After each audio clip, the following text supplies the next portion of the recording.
Halo teman-teman Atalim Indonesia di mana saja berada, semoga teman-teman selalu sehat dan dilimpahkan banyak rezeki. Kali ini kita membahas soal-soal latihan persiapan UKOM TLM. Ini adalah bagian ke-9 yang akan kita bahas, yaitu sebanyak 7 kompetensi inti, yaitu hematologi, kimia klinik, imunologi, serologi, bakteriologi, parasitologi, sitohistoteknologi, dan toksikologi di channel ATLM Indonesia. Nah, mari simak rekan-rekan mahasiswa-mahasiswi yang akan menghadapi UKOM yang akan datang. Dimulai dengan nomor 1, yaitu hematologi. Hasil pemeriksaan laboratorium darah seorang bayi baru lahir diduga dia Icterus neonatorum menunjukkan bilirubin 15 mg per dl. Selanjutnya dilakukan pemeriksaan golongan darah untuk memastikan adanya inkompatibilitas ABO dan inkompatibilitas resus antara ibu dan janin. Lokasi pengambilan sampel darah tepat untuk pemeriksaan tersebut adalah titik-titik. Yang A, ujung telinga neonatus, yang B, sisi lateral tumit neonatus, kemudian yang C, ujung kaki neonatus, kemudian yang D, ujung jari tangan neonatus atau sisi distal tumit neonatus. Jadi neonatus di sini adalah bayi yang baru lahir atau BBL. Nah, untuk opsi jawabannya yang tepat adalah teman-teman harus memilih, yaitu opsi B, sisi lateral tumit neonatus. Jadi sisi kanan atau sisi kiri dari tumitnya. Untuk lebih jelasnya bisa dilihat pada gambar, yaitu diambil sisi kanan atau kiri area sesuai gambar yang berwarna merah ya pada tumit bayi. Nah, untuk lebih jelasnya, ini area yang diperkenankan dan tidak diperkenankan untuk pengambilan. Bagian yes itu ada kanan kiri yang berwarna arsir hitam, itu adalah boleh yang diambil. Sementara yang tidak boleh adalah no, itu adalah karena mengandung risiko tertusuk tulang bayi. Calcaneus bone di situ ya, jadi berbahaya sekali kalau tertusuk tulang si bayi. Nah, kita lanjut ke soal selanjutnya, soal nomor 2, kimia klinik. Seorang pasien laki-laki usia 45 tahun dilakukan pemeriksaan cairan otak atas permintaan dokter. Nah, di sini pemeriksaan meliputi makroskopik, kimia, dan mikroskopik. Nah, untuk hasil pemeriksaan kimia protein mendapatkan hasil interpretasi positif 3. Terdapat cincin putih jelas. Uji tes yang dimaksud adalah titik-titik. Yang A, Nona Apel, kemudian B, Rotera, C, Vandi, D, Schlesinger, atau yang E, Faucet. Nah, jadi pada kasus ini teman-teman harus memilih jawabannya adalah Nona Apel. Karena non apel ini reaksinya berupa reaksi cincin antara reagen dari non apel yang berisi amonium sulfat jenuh dengan larutan dengan LCS pada pasien. Jadi nanti secara bertingkat akan didapatkan ya cincin yang sangat minimalis tipis seperti kabut hingga yang mungkin yang tebal dan nyata. Jadi teman-teman bisa melihat di situ ya gambar nomor 1, 2, 3, 4, dan 5.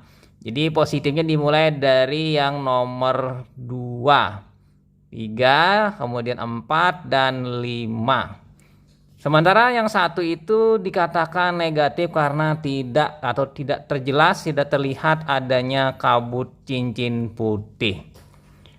Kita pindah lanjut ke selanjutnya. Di sini teman-teman bisa melihat lebih jelasnya di sini ya, bahwa untuk interpretasinya teman-teman bisa melihat lebih jelasnya ya sini. Dan pastinya ya untuk reaksi cincin ini adalah non apel. Kalau nanti kekeruan itu adalah pandi. Non apel ini digunakan untuk melihat adanya globulin ya, sementara pandi itu adalah protein.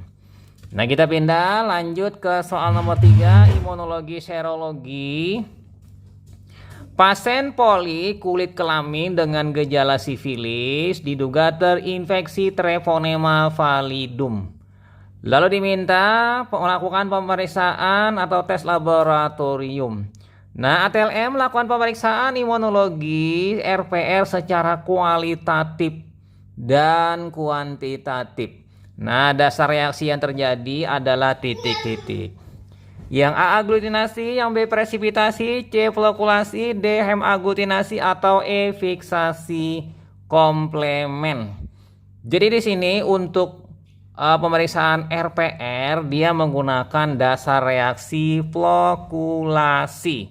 Jadi flokulasi ini khas sekali pada RPR, dan RPR ini menggunakan karbon antigen ya yang berwarna putih halus. Sementara kalau yang hitam biasanya digunakan pada PDRL. Nah, kita tahu ya untuk reaksi di sini dia karena flokulasi dia menggunakan antigen non treponemal ya dari untuk PDRL misalnya dengan RPR ini mirip-mirip saja menggunakan antigen kardiolipin. Nah, untuk RPR di sini dia terlihat seperti putih agak hitam-hitam ya untuk positif ya pada lingkar nomor 2, nomor 3 itu adalah yang negatif kontrolnya. Sementara yang satu itu adalah yang punya tesnya atau punya pasien.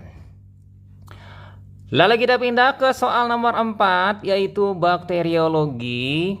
Pemeriksaan kultur swab luka pria 35 tahun mengalami kecelakaan lalu lintas.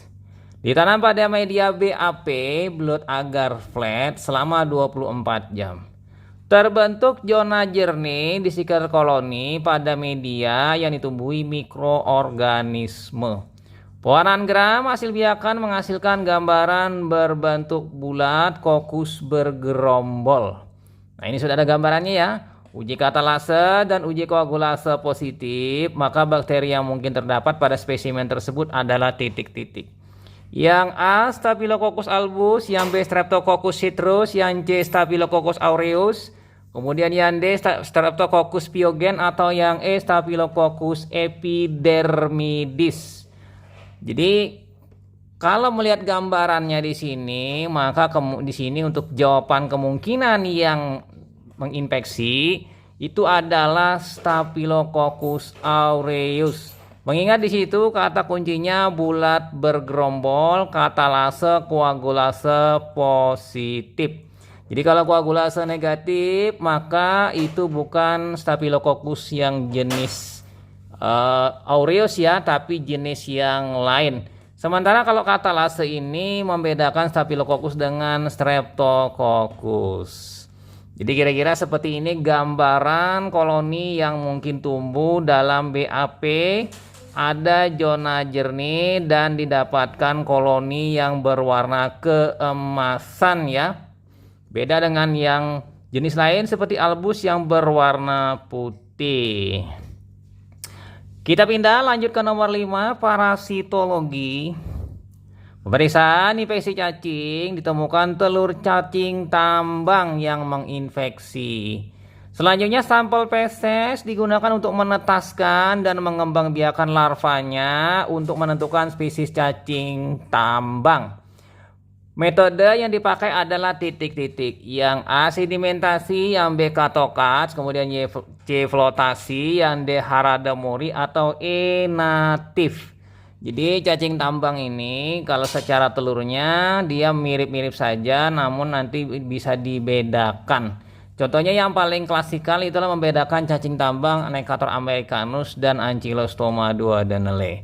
Jadi caranya dengan melakukan biakan menggunakan teknik haradamori. Jadi haradamori ini untuk mengkultur atau melakukan penetasan pada telur. Nah, setelah telur menetas nanti akan diketahui didapatkan larvanya yang bisa diidentifikasi. Kita pindah lanjut ke nomor 6, sitohistoteknologi. Laboratorium patologi anatomi menerima sampel berupa jaringan tulang yang telah difiksasi dengan NBF 10%. Dengan permintaan jaringan tersebut dibuat preparat HE. Sebelum dilakukan processing jaringan harus dilakukan tahap dekalsifikasi. Jadi menghilangkan kalsium. Larutan yang digunakan adalah titik-titik. Yang A alkohol, B asam formiat, C formalin, D parafin atau E silol. Jadi untuk jawabannya menghilangkan atau mengurangi kalsium di dalam jaringan tulang. Jadi dapat digunakan larutan asam formiat. Jadi proses dekalsifikasi adalah upaya untuk menghilangkan kalsium dengan bantuan larutan khusus yang mengikat kalsium. Menggunakan asam formiat atau asam nitrat atau EDTA. Jadi tinggal lihat dari opsi pilihannya. Di sini adalah asam formiat atau asam metanoat. Kita pindah lanjut ke nomor 6, toksikologi. Ini kasus lagi kita study ya. Seorang laki-laki usia 18 tahun peminum alkohol mengeluh mual, sakit perut, sakit kepala dan gangguan penglihatan setelah 1,5 jam mengkonsumsi minuman keras oplosan. Diagnosa sementara dokter, pasien mengalami keracunan metanol. Jadi kemungkinan dia meminum alkohol yang dicampur dengan metanol. Dokter meminta pemeriksaan metanol dalam urin. Pasien tiba di laboratorium 2,5 jam setelah minum minuman keras tadi. Jenis metabolit yang terdapat dalam urin pasien tersebut adalah titik-titik. Yang A metanol, yang B formaldehid, C etanol, D asam formiat atau E asetaldehid. Nah, di sini yang menjadi pertanyaan adalah metabolitnya. Jadi jawabannya yang tepat itu adalah asam formiat atau asam metanoat. Jadi suku pertama dari asam karboksilat. Nah, sebagaimana kita tahu ya di sini penggunaan metanol itu bisa diminum oleh seorang peminum dianggap sebagai alkohol karena dia mengambil dari spiritus. Spiritus itu mengandung metanol, harganya murah, jadi bisa dioplos. Nah, metanol berbeda dengan alkohol. Kalau metanol ini bisa menyebabkan gangguan pada mata atau kebutaan. Nah, di sini metanol itu akan diubah oleh alkohol dehidrogenase menjadi formaldehid. Nah, formaldehid diubah menjadi formaldehid dehidrogenase menjadi formic acid. Nah, mungkin saja di metabolisme lebih lanjut menjadi CO2 dan H2O. Kemudian metaboliknya ini bisa bereaksi nanti dengan tubuh dan jaringan ya, sehingga menyebabkan cedera jaringan misalnya pada mata, yaitu kebutaan. Jadi asam formiat ini nanti pembuangannya difiltrasi oleh ginjal dan ditemukan dalam urin. Jadi kalau mengkonsumsi metanol, metabolit yang aktif yang mungkin ditemukan di dalam urin adalah asam formiat. Nah, kira-kira itu saja teman-teman mengenai soal-soal persiapan UKOM ya bagi mahasiswa-mahasiswi TLM. Semoga bermanfaat bagi teman-teman semuanya. Sampai jumpa di video-video selanjutnya. Saya Ahmad Le pamit. Bye.